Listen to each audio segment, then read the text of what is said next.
السلام علیکم ملګرو. په 9 مې باندې چې کله عمران خان گرفتار شو، د عمران خان گرفتاری نه پس چې پکم جنا هاوس باندې کور کمانډر هاوس باندې کومه حمله شوی و، ای کې یو پښتون گرفتار شوی چې هغه عجیبه انکشافات کړي د عمران خان حواله سره. بل چودري پرویز الهی په دریم ځل چې کوم دی گرفتار شو، دوه کیسونو کې بری شو.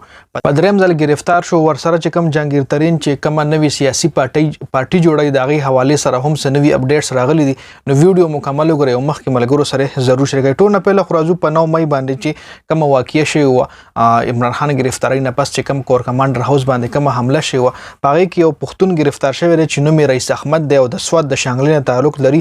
هغه دا انکشافات کړي چې کله عمران خان گرفتار شو نو هغه ټایم زه په زمان پارک کې موجود یم او د زمان پارک کې یو داسې غونډه وشوه، یو داسې میټینګ وشو چې هغه میټینګ ډاکټر یاسمین کړی او هغې دا وویل چې موږ به په کور کمانډر هاوس باندې حمله وکړو.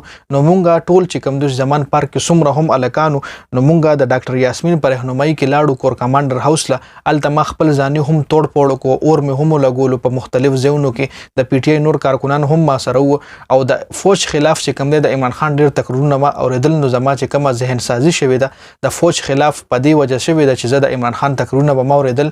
نو عمران خان د فوج خلاف ډېر زیات تقریرونه کړي دي، د هغې په وجه باندې. نو ستاسو ماله ووایي چې آیا عمران خان په ریښه باندې د فوج خلاف تقریرونه کړي دي او دا کم داسې کمې خبرې عمران خان کړي دي چې رسوات د رئیس احمد ذهن سازي داسې شوې ده چې د فوج خلاف شوی دی او د عمران خان په سپورټ کې د دومره په ځان نه پوهېدو چې د کور کمانډر هاوس له تللی دی، ولته توړ پوړ هم کړی دی او اورونه هم لګولي دي. موږ خو د عمران خان داسې تقریر نه دی اورېدلی چې هغه د فوج خلاف ډېر زیات خبرې کړي.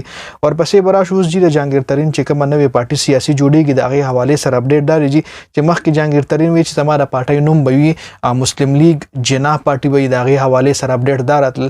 اوس چېرې د جهانګیر ترین پارټي که چېرې جوړېږي نو صحیح ده، دې به باقاعده جنډه هم جوړېږي، باقاعده به نوم هم ورکېږي. اوس نوم به څه سجسټ یم درله هم د ویډیو کې مخکې وایم. خو که چېرې د جهانګیر ترین پارټي جوړه نه شوه نو جهانګیر ترین وایي ما سره چې څومره هم کسان دي موږ به یو بله پارټۍ کې اور مرچ کیږو، مطلب یا پی ټي آی سره سوري پی ټي آی سره نه، یا به پی پی پی سره یو ځای کیږو، زرداری سره، یا مسلم لیگ نون سره یو ځای کیږو، یا به جی ای وای سره یو ځای کیږو. مطلب دا چې موږ به بلې پارټۍ کې خپل رهنما چې څومره هم ما سره کسان دي موږ به بله پارټۍ کې ضم کیږو. اوس که چېرې د جهانګیر ترین پارټي جوړه شي د هغې نوم چې کوم دی ای وایي چې موږ به نوم کیدو پاکستان انصاف پارټي، یا به دا نوم وي او یا به عوامي دوست پارټي. لکه دا دوه نومونه چې کوم دي جهانګیر ترین سجست کړي دي د خپلې پارټۍ دپاره او جنډي ډیزاین چې کوم دی هغه لا کمپلیټ شوی نه دی. بل ویډیو کې تاسو د ما سټارټ کې دا وایي چې چودري پرویز الهی چې کوم د پنجاب وزیر اعلی په دریم ځل چې گرفتار شو، دوه کیسونو کې بری شو او په دریم کیس په چې کوم جوړو چې په پنجاب کې تا جیلي برتیانې کړي دي نو هغې کې په دریم ځل چې گرفتار شو. بل حکومت دا اعلان کړی دی چې د پی ټي آی څومره هم رهنما مفرور دي، مطلب مراد سعید برلزو یم یا عمران خان چې کوم خپل خوری مفرور دی، یا داسې ډېر کسان دي چې هغه بیخي غیب دی، ډوښکر نه چې کوم ځای پټ دي کوم ځای نه دي پټ. نو حکومت دا اعلان کړی چې کومو کسانو دې خلکو له پناه ورکړې ده، کومو کسانو سره کوم خلکو سره دا کسان پټ دي پناه ایشتلې ده، نو د هغه خلکو خلاف به هم کاروایی کیږي. دا کسان خو بالډي مونږ گرفتارو چې کله هم گرفتار شي دی د مونږ انویسټیګیشن کوو چې دی چا سره پناه ایشتلې ده نو د هغه پناه چې چا پناه ورکړې د هغې خلاف به هم سخت انویسټیګیشن کیږي، د هغې خلاف به هم سخته کاروایی کیږي. دا حکومت اعلان کړی جي.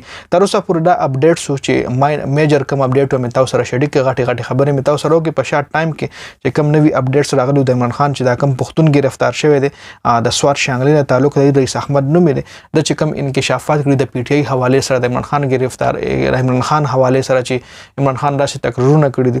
نو د دې به بعد کې پته لګي چې آیا دا د ریښه وایي که دروغ وایي، یا په ریښه د پی ټي آی کس دی، په ریښه د زمان پارک نه تللی دی، په ریښه پښتون دی، په ریښه رئیس احمد نوم دی، په ریښه د سوات او شانګلې نه تعلق لري. ادې بیا وروسته پته لګي، خو فلحال چې کوم دي د اپډیټس د هغې حوالې سره راغلي دي. بل چې کوم پی ټي آی کومو کسانو پرېښې تقریبا د هغې تعداد 100 نه زیات شو، 100 نه زیاتو رهنما چې کوم د پی ټي آی کوم رهنما و هغې 100 نه زیات شو، تجاوز 100 نه زیات شو، هغې د پی ټي آی پارټي پرېښودې راځي. اوس پیپل پارټۍ کې ډېر داسې رهنماګان دي د پی ټي آی چې هغه پیپل پارټۍ سره زرداری سره یو ځای شو او د زرداری پارټي یې جوین کړي. نو د ویډیو کتلو زیاته مننه. ویډیو مخکې ملګرو سره ضرور شریک کړئ. جنید خان افیشیل چینل هم سبسکرایب کړئ، پیج هم لایک کړئ. والسلام.